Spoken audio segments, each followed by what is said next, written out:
उत्तरकाशी में सिलक्यारा की तरफ से जारी रेस्क्यू ऑपरेशन के रास्ते में आने वाली मुश्किलें और उसकी वजह से हो रही देरी की वजह से बचाव दल ने दूसरे विकल्प पर काम शुरू कर दिया है और पहले से तैयार प्लान बी और प्लान सी को जमीन पर उतारना शुरू कर दिया है। ये रिपोर्ट देखिए।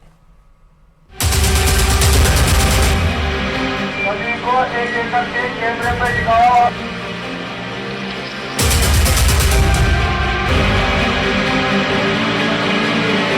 वॉकी टॉकी पे बोलो लगा के बात करें। सिलक्यारा की तरफ से पाइपलाइन डालने का काम पूरा होने के करीब है, लेकिन इस सच्चाई से इनकार नहीं किया जा सकता कि रेस्क्यू ऑपरेशन के 14वें दिन भी राहत कर्मी सुरंग में वहां तक नहीं पहुंच सके हैं जहां मजदूर फंसे हैं। वजह साफ है कि वहां तक पहुंचने का रास्ता कठिनाइयों से भरा है।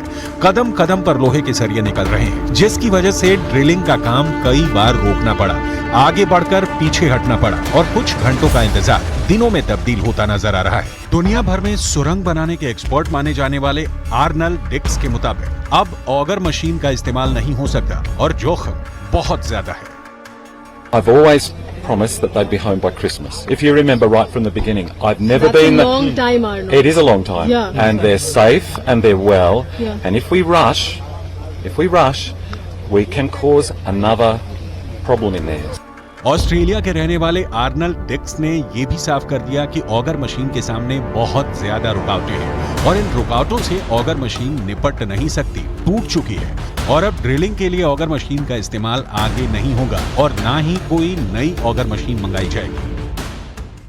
Said that 41 men are coming home safely and we're not going to hurt anybody in the process.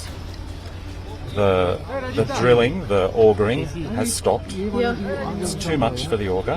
Okay. Okay. It's like our auger is it's not going to do anything more. सुरंग में फंसे मजदूरों तक पहुंचने का ये सफर चाहे जितना भी मुश्किल हो, चाहे जितने रास्ते बदलने पड़े, लेकिन बचाव दल की नजर सिर्फ मंजिल पर है। उनका लक्ष्य मुसीबतों के चक्रव्यूह को भेद कर मजदूरों को सुरक्षित निकालना है। यही वजह है कुछ रोज पहले जब मशीन के कंपन की वजह से सुरंग में मलबा गिरने की खबर आई, तब से ही मजदूरों को निकालने के लिए दूसरे प्लान पर भी तेजी से काम किया जा रहा है, क्योंकि रेस्क्यू टीम भली भांति जानती है कि सुरंग में हैवी मशीन काम कर रही है, जिसकी वजह से किसी भी पल कुछ भी हो सकता है। इसी वजह से रेस्क्यू टीम ने मजदूरों को बाहर निकालने के लिए प्लान बी और प्लान सी भी तैयार रखा है। प्लान बी के तहत एक नहीं बल्कि 2 वर्टिकल ड्रिलिंग यानी सुरंग में ऊपर से 2 छेद करने की तैयारी है। पहली वर्टिकल ड्रिलिंग 90 मीटर की होगी, जबकि दूसरी ड्रिलिंग 320 मीटर करने का प्लान बनाया गया है। इसके अलावा प्लान सी के तहत टनल के दूसरे छोर यानी डंडाल गांव की तरफ से भी खुदाई की जा रही है। इसके लिए चट्टानों और पत्थरों को तोड़ने के लिए 3 ब्लास्ट तक किए जा चुके हैं। मतलब अगर सिलक्यारा की तरफ से किसी भी वजह से रेस्क्यू ऑपरेशन रुका तो फिर वर्टिकल ड्रिलिंग और डंडाल गांव की तरफ से मजदूरों को निकालने का काम तेज कर दिया जाएगा। हालांकि उत्तरकाशी की सिलक्यारा टनल में फंसे मजदूरों को निकालने के लिए प्लान बी भी पूरी तरह से तैयार है। प्लान बी के तहत वर्टिकल ड्रिलिंग के लिए जिस सड़क को बनाया गया उस पर मशीन भेज दी गई है, यानी अगर सुरंग में रेस्क्यू के दौरान प्लान ए में कोई भी दिक्कत पेश आती है तो जल्द ही प्लान बी शुरू कर दिया जाएगा। को जो कहा गया है कि जो मशीनें ऊपर चढ़नी है उसमें मदद करे ताकि मशीन ऊपर जा पाए, क्या तैयार है ऊपर? बिल्कुल तैयार है। जो हमारी सड़क है ऑलरेडी इन कंडीशन में है और हम बस मेंटेन कर रहे हैं ताकि मशीनरी ऊपर पहुंच सके। हालांकि प्लान बी के तहत सुरंग में वर्टिकल ड्रिलिंग यानी ऊपर से छेद करके मजदूरों तक पाइपलाइन बिछाने के काम में 10 से 15 दिन का वक्त और लग सकता है, जबकि प्लान सी में टनल के दूसरे छोर यानी डंडाल गांव की ओर से पहाड़ तोड़कर मजदूरों तक पहुंचने में 35 से 40 दिन का वक्त भी लग सकता है। वैसे प्लान बी और प्लान सी पर काम किया जा रहा है, लेकिन इसको उस वक्त इस्तेमाल किया जाएगा जब प्लान ए यानी सिलक्यारा की तरफ से जारी रेस्क्यू ऑपरेशन किसी भी वजह से रोकना पड़े या फिर इसमें ज्यादा मुश्किलें आ रही हों। अभी तक सिलक्यारा की तरफ से ड्रिलिंग का काम तेजी से चल रहा है, लेकिन बार बार आने वाली बाधा और ऑपरेशन में होने वाली देरी की वजह से बचाव दल अब दूसरे विकल्प की तरफ भी देखने लगे हैं और उन पर काम कर रहा है। लेकिन इसका ये मतलब कतई नहीं है कि सिलक्यारा की तरफ से रेस्क्यू ऑपरेशन में कामयाबी हासिल नहीं की जा सकती है।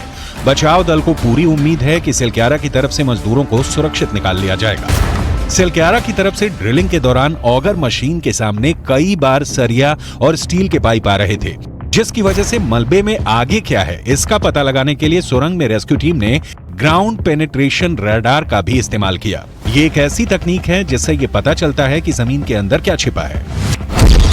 ये एक ऐसी तकनीक है जिसके जरिए किसी चीज या ढांचे को छुए बगैर ही उसके नीचे मौजूद धातु, पाइप या दूसरी चीजों की पहचान की जा सकती है। इसकी मदद से 8 से 10 मीटर की दूरी तक चीजों का आसानी से पता लगाया जा सकता है। इसमें जमीन के नीचे छिपी चीजों का पता लगाने के लिए रेडियो तरंगों का इस्तेमाल होता है। मतलब ये एक ऐसी तकनीक है जिसके जरिए जमीन या फिर दीवार के आर पार देखा जा सकता है। रेस्क्यू ऑपरेशन में शामिल विशेषज्ञों के मुताबिक जितने दिन बीतते जाएंगे मुश्किलें उतनी बढ़ सकती हैं, क्योंकि वहां पहाड़ की मिट्टी बेहद भुरभुरी है और डर ये है कि भारी भरकम मशीनों के चलने से होने वाली कंपन की वजह से कहीं सुरंग में और मलबा न गिर जाए। इसलिए बचाव दल ने देर ना करते हुए हर उस विकल्प पर काम तेज कर दिया है जिसके जरिए मजदूरों को जल्द से जल्द बाहर निकाला जा सके।